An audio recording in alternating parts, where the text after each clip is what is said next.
बांग्लादेश एक ऐसा देश जिसे भारत की मदद से पाकिस्तान की दहशतगर्द सेना से छुटकारा दिलवाया गया। अब उस बांग्लादेश में हिंसा की आग जलती दिखती है। शेख हसीना की सरकार का तख्ता पलट होने के बाद बांग्लादेश में हिंदुओं और अल्पसंख्यकों को कट्टरपंथी निशाना बना रहे हैं, या फिर यूं कहें कि बांग्लादेश में अब हिंदुओं की हालत पाकिस्तान के हिंदुओं जैसी होती जा रही है। बांग्लादेश को जिन हिंदुओं ने अपना घर माना था, वहां से उनका अब पलायन होने लगा है। पलायन होने के लिए मजबूर वो होने लगे हैं। आखिरकार कट्टरपंथी विचारधारा बांग्लादेश सरकार पर क्यों हावी हो चुकी है, देखें इस रिपोर्ट में।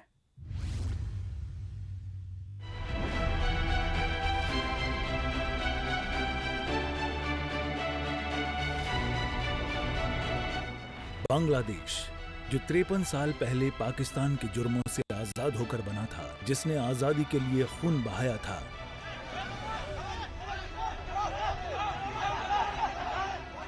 (1971) में बांग्लादेशियों ने भारत के सामने झोला फैलाकर मदद की गुहार लगाई थी।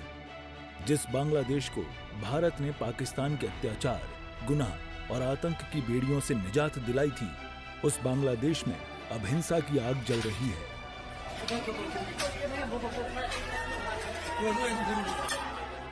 बांग्लादेश में कट्टरपंथी विचारधारा अब लोगों को अपना निशाना बना रही है। बांग्लादेश में हिंदुओं का रहना दूभर हो गया है। कट्टरपंथी लोग हिंदुओं को मार रहे हैं।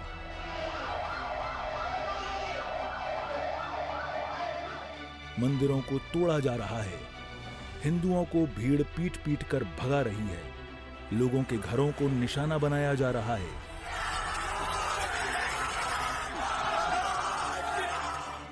बांग्लादेश की हवा में अब नफरत का जहर घोला जा रहा है।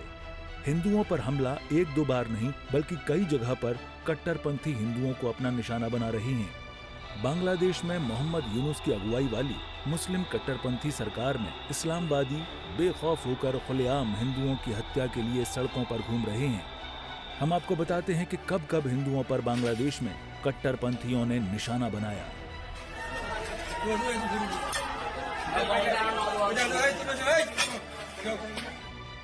बांग्लादेश में हिंदुओं पर हमला। सुनामगंज जिले में हिंदुओं पर हुआ हमला। घर, दुकान और मंदिरों में की गई तोड़फोड़। मुस्लिम कट्टरपंथियों ने दोयरा बाजार में मंदिर को बनाया निशाना।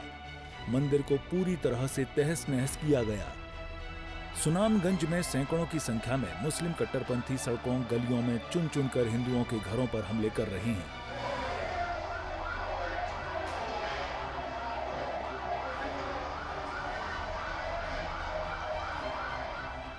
मुस्लिम कट्टरपंथियों ने दोयरा बाजार में ही एक हिंदू मंदिर में घुसकर तोड़फोड़ की, उसे पूरी तरह से तहस नहस कर दिया। हैंडल ने बाकायदा इसका वीडियो भी शेयर किया है, जिसमें देखा जा सकता है कि किस प्रकार से कट्टरपंथियों ने मंदिर की मूर्तियों को तोड़ा है। वहां पर रखी प्रत्येक चीज को नष्ट कर दिया गया। अब इलाके में बांग्लादेशी सेना को लगाया गया है, लेकिन वो भी कुछ कर नहीं रही है। शेख हसीना के बांग्लादेश छोड़ देने के पहले ही बांग्लादेश में मुस्लिम कट्टरपंथियों ने हिंदुओं को निशाना बनाना शुरू कर दिया था। किसी को जिंदा जला दिया गया तो किसी के घर लूट लिए गए। कई बार मंदिरों की जमीन को हथियाने के लिए भी कट्टरपंथियों ने हिंदुओं पर जानलेवा हमला किया। हम आपको साल 2024 में हुई कुछ ऐसी घटनाओं के बारे में बताने जा रहे हैं, जिसे पढ़कर आप सोचने पर मजबूर हो जाएंगे कि आखिर कैसे किसी एक धर्म या समुदाय विशेष से इतनी नफरत की जा सकती है।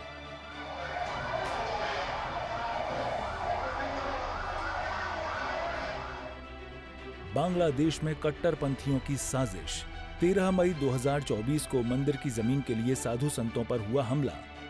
बांग्लादेश में सिलहट में कट्टरपंथियों ने सिलहट इस्कॉन के कृष्णपुर मंदिर की जमीन हड़पने की कोशिश की। एक साधु ने विरोध करने की कोशिश की तो कट्टरपंथियों ने उन्हें घसीटकर पीटा। छात्र पर ईश निंदा का आरोप लगाया गया। 26 मई को हिंदू छात्र उत्सव कुमार के साथ जमकर मारपीट की गई।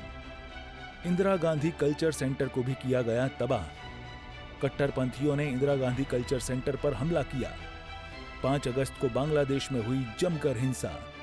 शेख हसीना के देश छोड़ने पर कट्टरपंथियों ने बोरहाट में हिंदू शिक्षक मृणाल कांति चट्टोपाध्याय की हत्या की गई। कट्टरपंथियों की भीड़ ने शिक्षक की पत्नी और बेटी को भी नहीं बख्शा। दंगाइयों ने हिंदू सिंगर राहुल आनंद के घर में भी आग लगाई। 4 अगस्त 2024 को मेहरपुर में मुस्लिम भीड़ ने प्रदर्शन की आड़ में इस्कॉन मंदिर में हमला किया। हमले में भगवान जगन्नाथ, बलदेव और सुभद्रा देवी की मूर्तियां खंडित की गईं। मंदिर प्रशासन किसी तरह से 3 भक्तों को सुरक्षित मुस्लिम भीड़ के चंगुल से बचाने में सफल रहा। रंगपुर के 2 हिंदू पार्षदों हराधन रॉय और काजल रॉय की गोली मारकर हत्या की गई। 19 सितंबर 2024 को चटगांव में बौद्ध, चकमा और हिंदू त्रिपुरी समुदायों पर हमला किया गया। दंगइयों ने अल्पसंख्यक समूहों की 200 से ज्यादा दुकानों और घरों में आग लगाई। मुस्लिम भीड़ ने एक बौद्ध मंदिर पर भी हमला किया और आगजनी की। हमले में आधिकारिक तौर पर मरने वालों की संख्या 3 बताई गई। 6 सितंबर 2024 को चटगांव में गणेश मूर्ति ले जा रहे हिंदू भक्तों पर हमला किया गया। कदम मुबारक इलाके में कट्टरपंथियों ने हिंदू भक्तों के जुलूस पर हमला किया। 10 अक्टूबर को जेशोरेश्वरी मंदिर से मां काली का मुकुट चोरी किया गया। बांग्लादेश के सतखीरा में जेशोरेश्वरी काली मंदिर को भारतीय प्रधानमंत्री ने मुकुट भेंट किया था। मां काली के पवित्र मुकुट को दंगाइयों ने दिन दहाड़े चोरी किया। 11 अक्टूबर को दंगाइयों ने दुर्गा पूजा मंडप पर पेट्रोल बम फेंके। तांती बाजार इलाके में दुर्गा पूजा मंडप पर पेट्रोल बम फेंकने का मामला सामने आया। दंगाइयों ने भक्तों पर चाकू से हमला किया। चाकू से किए गए हमले में 5 लोग घायल हुए। 25 अक्टूबर को झंडे का अपमान बोलकर जबरन गिरफ्तारी की गई। इस्कॉन के 2 सदस्यों समेत 19 लोगों के खिलाफ राजद्रोह का मामला दर्ज किया गया। 29 अक्टूबर को पैगंबर मोहम्मद का अपमान करने का आरोप लगाकर छात्र को मारा। बोलमारी में कादी डिग्री कॉलेज में मुस्लिम भीड़ ने हिंदू छात्र के साथ मारपीट की। 5 नवंबर को चटगांव में ही अत्याचार के खिलाफ प्रदर्शन करने पर लाठीचार्ज किया गया। 8 नवंबर को चटगांव में इस्कॉन भक्तों का कत्ल करने की धमकी मिली। कट्टर इस्लामिक संगठन हिफाजत-ए-इस्लाम ने नमाज के बाद इस्कॉन के विरोध में रैली निकाली। उस रैली में इस्कॉन भक्तों को पकड़ने और उनका कत्ल करने के नारे लगाए गए। 16 नवंबर को करीमगंज में 21 वर्षीय हिंदू व्यक्ति को मुस्लिम लड़के प्यार करने के आरोप में मुस्लिम भीड़ और सेना के अधिकारियों ने बेरहमी से मार डाला।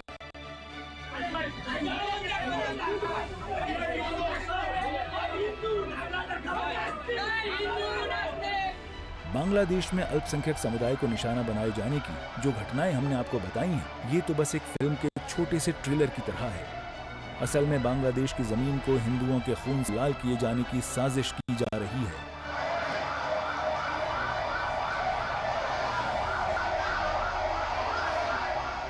अगर समय रहते ऐसी साजिशों के खिलाफ आवाज नहीं उठाई गई तो बांग्लादेश में अल्पसंख्यक चुन चुनकर खत्म कर दिए जाएंगे। आपको बांग्लादेश की एक ऐसी तस्वीर भी दिखाते हैं जो वहां पल रहे नापाक इरादों का सच सबके सामने ला देगी। चटगांव में जुमे की नमाज के बाद नारे लगाती उपद्रवियों की भीड़, ये भीड़ वहां रह रहे हिंदुओं के लिए खतरा बन रही है। इस भीड़ ने 3 हिंदू मंदिरों में तोड़फोड़ की। इस तरह की घटना साफ तौर पर इशारा कर रही है कि बांग्लादेश में भी हिंदुओं के प्रति पाकिस्तान जैसा माहौल बनता जा रहा है, जो कि चिंता का विषय है। अब सवाल यह है कि वहां की सरकार भी क्या मुस्लिम कट्टरपंथियों के साथ है?